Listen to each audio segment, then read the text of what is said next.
everyone, my name's Kayla Kahonanui, and I'm going to be presenting on the dance culture of Samoa. So, my family and I are part of the Polynesian Islands, specifically Hawaii. You can see all of these islands in the purple on the picture on the left hand side. You can see Samoa, the Cook Islands, Tonga, Hawaii. There's some more that's included that's not on the list, but we have a lot of ties to these islands and the dances included on those islands. So, Hawaii was actually stripped from our cultures, including our language and dance, for a long amount of time when the US took us over. Well, we eventually have come back, not so strong on the language aspect, but dance for sure. However, we have mingled with a lot of islands, and so Samoa is one that we are closely related with. As a Hawaiian, you may be Hawaiian Samoan and practice all of their cultures as well, or you can be just a Hawaiian that practices Samoan dances. We, as Hawaiians, will practice not just Hawaiian and Samoan, but you also see Tongan, Fijian, New Zealand, all of that kind of stuff, but we are primarily Hawaiian. This is a Polynesian dance, like I said before, and it originated from the people of Samoa, the natives on their island. This type of dance is considered to be folk dance. And so the first type of dance that I'm going to talk about is the Taologa, or Tauluga, however you pronounce that is based upon your wording. So this type of dance was used for entertainment purposes, performances, ending a wedding reception, or ending a festival. You kind of see the common pattern of ending. It's kind of more so of a wrap-up finale, grand dance. This dance was known to be so sacred and well thought of that this dance originally and historically was only performed by a virgin. You would see this dance only performed as a solo, and the beat to it would be a basic drum, and it could have singing, but it may not. You also see nowadays, however, that this dance does not have to be performed by a virgin, but that's not meaning that it can't be performed by an unwed young female or male, because that does still happen today. As in the picture, you see there's elaborate costuming, so we'll wear dresses and big headpieces, including feathers, bright colors, traditional skirts and armbands, necklaces, and sometimes anklets you can't see on her, but sometimes they'll wear those, and sometimes they'll have more face painting, and the hair you can see is very drawn up to emphasize that. The next dance is the Sasa and Fa'a Taupati. The Sasa is a traditional dance that's composed of acts of daily life. They are talking about chores, hunting, gathering, tree climbing for coconuts. You see all those different types of things. They will use hand movements while sitting down or standing up. It can be performed either way or a combination of both. Next, the Fa'atau Padi is the comical aspect. So this was added kind of later in the time frame of this dance. The Sasa has been a traditional, but then we see this other one come in later. They added a more upbeat, funny, and comical tone to the dance. So it's performed first. So you first see the Fa'atau Padi, and that is also known as a Samoan slap dance because these dancers are slapping parts of their bodies, their hands, mimicking swatting a big group of mosquitoes away. That is the comical aspect that the Islanders think of, and then it moves into the Sasa in order to be more serious and tell the story of a chore. Most of the time this is performed by men, but you can see women also perform it as well. And this would be no singing, just a beat of a drum or a striking of a mat. The next dance would be the Mana Siva Tau. So this is a traditional war dance, and they would normally do this before a big war that happened in the islands, but now they don't have wars. So this is a great example of how a traditional dance has been taken by the newer generation of people and was able to keep it in their culture alive. The sports teams, commonly in Samoa, you would see soccer and rugby teams perform this. So this is used to energize and excite the players, which can be commonly compared to the haka.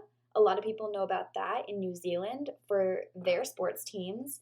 Or in America, we see this as a sports player, playing their exciting, upbeat song on the way to their sports game. It's just powering up that sports player to try and win. This can also be performed by women, but typically, again, you see this on the men's big sports games. But there is no gender limitation. So this dance is not done with any music or any beats. This is done by a chant. So all the people performing the dance will actually chant in either Samoan or English. Either is acceptable, and it's done both ways. It just depends on what the preference is. They will perform this in their sporting costumes, like in the picture to the side. They do it right before a game, so they don't have time to change or anything like that. The last dance out of the Samoan dances is called the fire dance. So this dance traditionally was used to show how strong and the strength of a warrior was. It was used for a ceremonial purpose, but now commonly we see this as an entertainment purpose. Whenever you have tourists, you see that these people want to see the fire dance because it's dangerous, it's exciting, it's new, it's fresh, and you typically have food with it, you're watching, it's a fun time. So how this is performed is they have the traditional war weapon, which is machete, and they take the cloth and wrap each side of it, and then they light the cloth on fire. So you kind of see the one holding up he has on the sky. Each side of that is wrapped in cloth and then lit on fire, the same with the bottom underneath his knee. Now after that is they go through a series of tricks, spinning, throwing, doing whatever they can, and have been trained for to perform the dance. So this is a very upbeat and fast dance. So the music is going to have drums and have that kind of deep and fast and heart-wrenching music because it's exciting and it's kind of scary at the same time. This dance is not limited to the amount of people that can perform it. So we can see there is solos, there's duets, and there's group dances. However, they're always all spread apart, so it's a larger space, and you'll see them all in sync if they're in a group dance. So the costuming, I kind of described the costuming in one of the dances, but that's particular to that dance. Now, this one is a traditional dance this would be the female costume that you see a lot of the time. It just kind of gives you a general idea of what the costumes will look like or composed of. Now, colors, styles, and different looks will go along with different dances, just as if you were in America, you would see different dance, a different costume, color, scheme, and look. This would just give you an idea of what they're composed of. So first in the female, you would have a dress. That's called a tapa. So that is that pattern of the brown patterns. It's kind of traditional in Samoa and the Polynesian Islands. You can find this actually hanging on someone's wall over a kind of a canvas look, and that's called a tapa as well. It's just that kind of handmade pattern and the cloth that's used. That's why it's called that. Next, you'll have a beaded headpiece called a pale. So that's the top part with that feather coming out of it above the dress. That part is very typical in every single dance. It's just the way it looks or how big it is depending on the preference. And then you'll have a feathered headpiece that's attached to that pale and a feathered skirt. Now you won't see feathered skirts all the time. Sometimes it'll be cloth, but there is usually a skirt attached to it to make the hips look bigger and more emphasized so that when they dance, they can show more in the movement. Then you'll have typically an armband called a talima. That one you don't always have to have, but you'll commonly see it depending on the dance.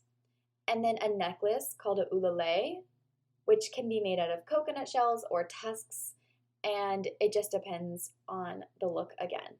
So males are very easy. They wear a skirt-like bottom. Now, it's very out of the culture. Like if you are out of the culture and come into theirs and visiting, it's very inappropriate to call it a skirt. I'm referencing skirt-like bottom because it gives you an idea of what it looks like, but it is very rude to say that to someone because they don't consider it a skirt. It's called a lava lava. They wrap it around the bottom half and they don't wear a shirt. They do wear leis, ankle pieces, headpiece, and armbands as well, but more in a masculine tone. So if they are wearing a headpiece, typically it's a head lei. So a haku in the Hawaiian language is what we call it. Normally it's all greenery. So their ankle pieces, their head pieces are all greenery. Their leis are neutral colors, or their necklaces are of the tusks or the coconut.